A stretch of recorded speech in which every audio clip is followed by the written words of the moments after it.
Dan setiap ajaran Islam itu tidak mesti mengumpul di negeri Islam, Pak.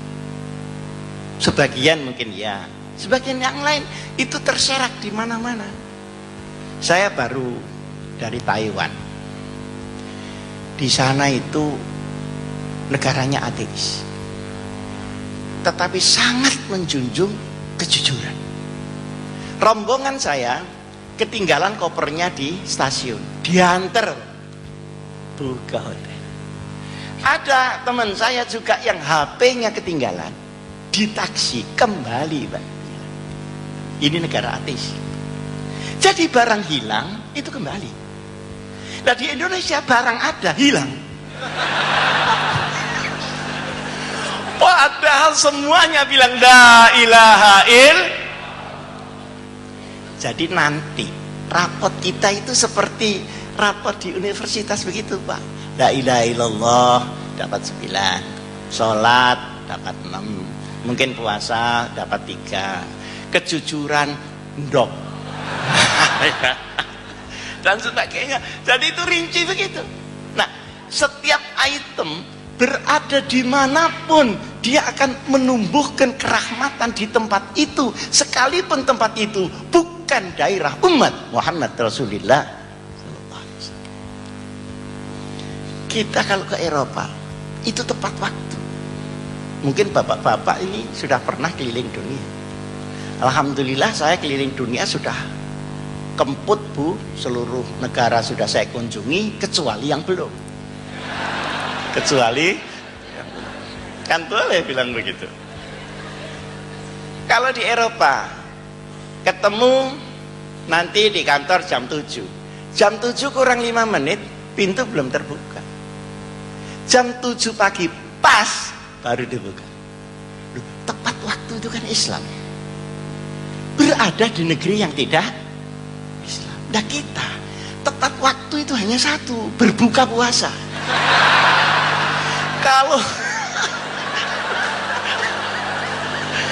ini lihat ketawanya seperti pengalaman ini.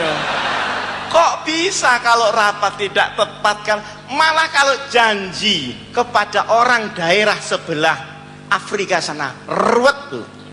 Kalau sudah dia bilang insya Allah itu banyak tidaknya. Kalau bilang bukro besok itu berarti tidak. Tuh, kok bisa begitu?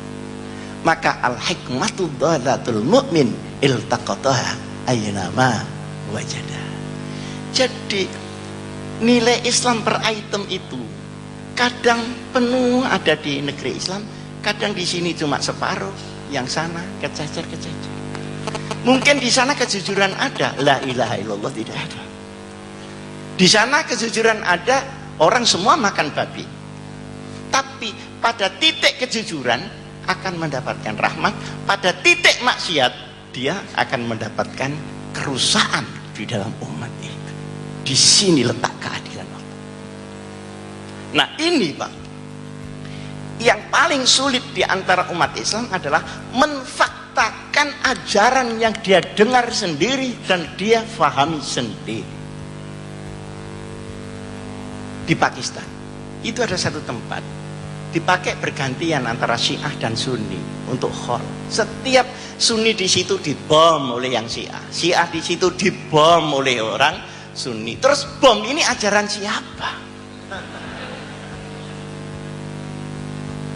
Nah, kadang-kadang kita salah paham. Yang dimaksud udkhulu fis-silmi kafah ini banyak disederhanakan. Seakan-akan yang namanya kafah itu kalau negerinya disestempel Islam. Enggak. Kafah itu ketika orang Islam menjalankan ajaran Islam secara kafah. Contoh, di Indonesia ini ada undang-undang zakat, iya apa enggak? Zakat. Kan itu sangat Islami. Tapi apakah dengan begitu orang lalu kaya-kaya semua? Enggak, Bu. Tergantung proses ekonomi. Begitu ada undang-undang zakat diumumkan, diundangkan, saya mengumpulkan orang untuk seminar zakat di Jakarta. Ternyata yang datang itu mustahik semua. ndak ada muzakinya. Jadi yang datang itu semua penerima zakat, tidak ada pemberi zakat. Akhirnya tukar menukar proposal sama melaratnya. Saya bercanda ini untuk apa? Untuk supaya kita bisa jelas melihatnya betapa Islam itu rahmatan lil alamin, dan betapa Islam akan menjadi ummah yang paling unggul ketika dia dilakukan, bukan dislogankan. Sehingga sekarang kita pergi ke Korea, diantar oleh pejabat, staf-staf Deplu ke sana kemari, itu dikasih tip, itu enggak mau betul. Jangan Pak, saya sudah digaji oleh negara. Salah saya menerima. Saya paksa Bu, ya saya cuma kopiah sama sarung aja saya kasihkan itu. Enggak mau betul. Kalau Bapak memaksa saya, berarti Bapak mencelakakan saya sampai saya malu Pak. Loh itu kok di Korea Pak? Ya di Surabaya kok enggak begitu. Iki nek gak ngenei medit rencane wong iku. Pahit. Iki boyo gak doyan iki. Saking pahite wis diuntal dilepeh maneh wong iku. Jadi ini bagaimana? Bagaimana ini? Ini satu contoh di sana dan contoh di sini. Untuk kita melihat bagaimana Idul Fitri sebagai kemanusiaan, bukan hanya keislaman, Idul Fitri. Nah, saya di Jakarta, di belakang kantor saya itu ada Jalan Surabaya, jual lampu-lampu antik itu yang tarik-tarik itu. Nah kalau antik harganya mahal Bu, 2,5 juta. Nah kalau yang baru, cetakan baru itu cuma 650. Saya minta yang kuno Pak. Oh iya tinggal satu Pak Haji, panggil saya Pak Haji. Setelah saya lihat, loh ini kan baru ini, tidak kuno ini. Loh Pak ini baru Pak, bukan kuno Pak. Jawabnya dia bagaimana? Bapak ini pembeli kok rewel, sampean biarkan sendiri, lama-lama kuno sendiri.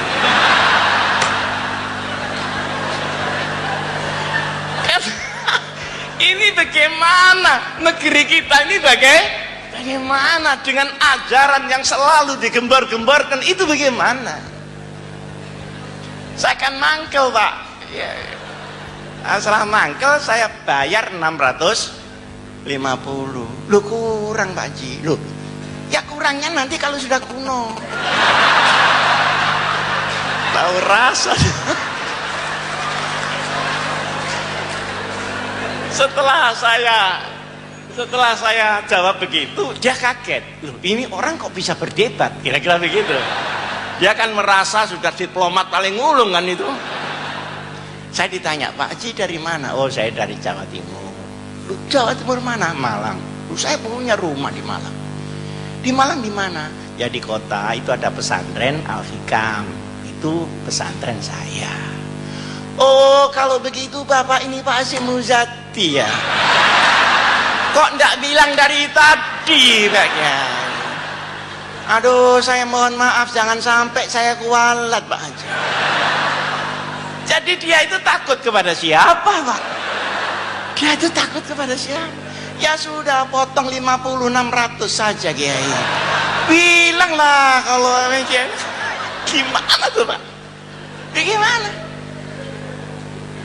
Kita termasuk bangsa yang memubazirkan alam kita dalam natural resources, padahal itu larangan berat syariat Nabi besar Muhammad sallallahu alaihi wasallam.